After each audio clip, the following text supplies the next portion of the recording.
ایک مصنف لکھتا ہے کہ 1973 میں روس میں کمیونزم کا طوطا بولتا تھا، بلکہ دنیا تو یہ کہہ رہی تھی کہ بس اب پورا ایشیا سرخ ہو جائے گا۔ ان دنوں میں ہمارے ایک دوست ماسکو ٹریننگ کے لیے چلے گئے۔ وہ کہتے ہیں کہ جمعے کے دن میں نے دوستوں سے کہا کہ چلو جمعہ ادا کرنے کی تیاری کرتے ہیں، تو انہوں نے کہا کہ یہاں مسجدوں کو گودام بنا دیا گیا ہے، 1-2 مساجد سیاحوں کا قیام گاہ بنا دیا گیا ہے، صرف 2 ہی مسجد اس شہر میں بچے ہیں جو کبھی بند اور کبھی کھلے ہوتے ہیں۔ میں نے کہا کہ آپ مجھے مساجد کا پتہ بتا دیجئے، میں وہیں چلا جاتا ہوں اور جمعہ ادا کر لیتا ہوں۔ پتہ لے کر میں مسجد تک پہنچا تو مسجد بند تھی۔ مسجد کے پڑوس میں ہی ایک بندے کے ساتھ مسجد کی چابی تھی۔ میں نے اس آدمی سے کہا کہ مسجد کا دروازہ کھول دو، مجھے نماز پڑھنی ہے۔ اس نے کہا کہ دروازہ تو میں کھول دوں گا، لیکن اگر آپ کو کوئی نقصان پہنچا تو میں ذمہ دار نہیں ہوں گا۔ میں نے کہا کہ جناب دیکھیں، میں پاکستان میں بھی مسلمان تھا اور روس کے ماسکو میں بھی مسلمان ہی ہوں۔ پاکستان کے شہر کراچی میں بھی نماز ادا کرتا تھا اور روس کے شہر ماسکو میں بھی نماز ادا کروں گا، چاہے کچھ بھی ہو جائے۔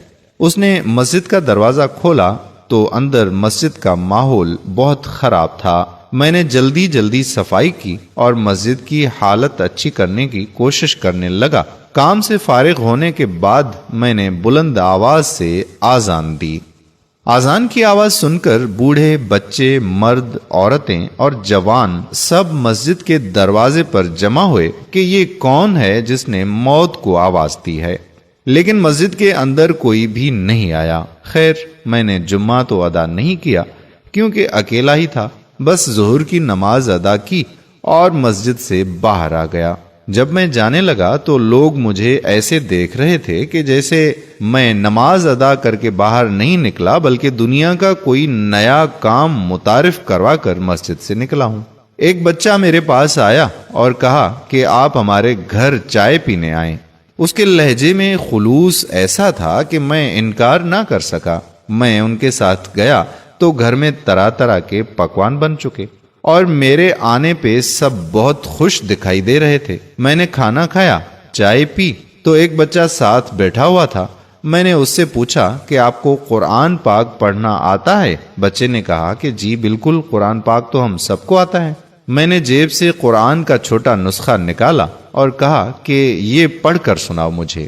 بچے نے قرآن کو دیکھا اور مجھے دیکھا، پھر قرآن کو دیکھا اور ماں باپ کو دیکھا، پھر قرآن کو دیکھا اور دروازے کو دیکھا، پھر مجھے دیکھا۔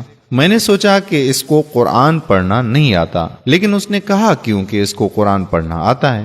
میں نے قرآن پاک کی ایک آیت پر انگلی رکھی اور میں نے کہا بیٹا یہ دیکھو، اور میں نے قرآن پاک کی ایک آیت پر انگلی رکھی تو وہ فر بولنے لگا، بنا قرآن پاک کو دیکھے ہی پڑھنے لگا۔ مجھے حیرت کا ایک شدید جھٹکا لگا کہ یہ تو قرآن کو دیکھے بنا ہی پڑھنے لگا۔ میں نے اس کے والدین سے کہا کہ حضرات یہ کیا معاملہ ہے؟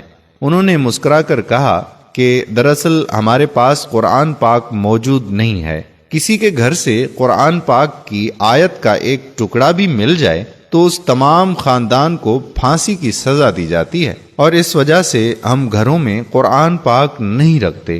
میں نے پوچھا تو پھر اس بچے کو قرآن کس نے سکھایا، کیونکہ قرآن پاک تو کسی کے پاس ہے نہیں۔ میں نے مزید حیران ہو کر کہا، کہنے لگے کہ ہمارے پاس قرآن کے کئی حافظ ہیں، کوئی درزی ہے، کوئی دکاندار ہے، کوئی سبزی فروش ہے، کوئی کسان ہے۔ ہم ان کے پاس اپنے بچے بھیج دیتے ہیں محنت مزدوری کے بہانے۔ وہ ان کو الحمدللہ سے لے کر والناس تک زبانی قرآن پڑھاتے ہیں، اور ایک وقت ایسا آ جاتا ہے کہ وہ حافظ قرآن بن جاتے ہیں۔ کسی کے پاس قرآن کا نسخہ نہیں ہے، اس لیے ہماری نئی نسل کو ناظرہ نہیں آتا، بلکہ اس وقت ہماری گلیوں میں آپ کو جتنے بھی بچے دکھائی دے رہے ہیں یہ سب کے سب حافظ قرآن ہیں۔ یہی وجہ ہے کہ جب آپ نے اس بچے کے سامنے قرآن رکھا تو ناظرہ کر کے اس کو پڑھنا نہیں آیا، لیکن جب آپ نے آیت سنائی تو وہ فر بولنے لگا۔ اگر آپ نہ روکتے تو یہ سارا قرآن ہی پڑھ کر آپ کو سنا دیتا۔ وہ نوجوان کہتا ہے کہ میں نے قرآن کا ایک نہیں بلکہ کئی ہزار معجزے اس دن دیکھے۔ جس معاشرے میں قرآن پاک گھر میں رکھنے پر بھی پابندی لگائی گئی تھی، اس معاشرے کے ہر بچے، بوڑھے، مرد و عورت کے سینوں میں قرآن حفظ ہو کر رہ گیا تھا۔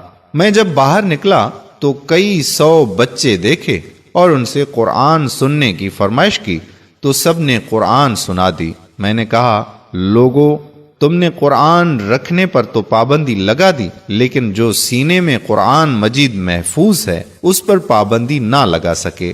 تب مجھے احساس ہوا کہ اللہ پاک کے اس ارشاد کا کیا مطلب ہے کہ بے شک یہ ذکر یعنی قرآن ہم نے نازل فرمایا ہے اور بے شک ہم ہی اس کی حفاظت کرنے والے ہیں۔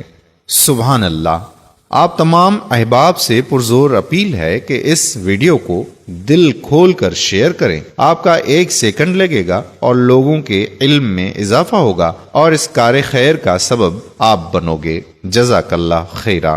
آنے والی ویڈیو تک ہمیں دیجیے اجازت۔ اللہ حافظ۔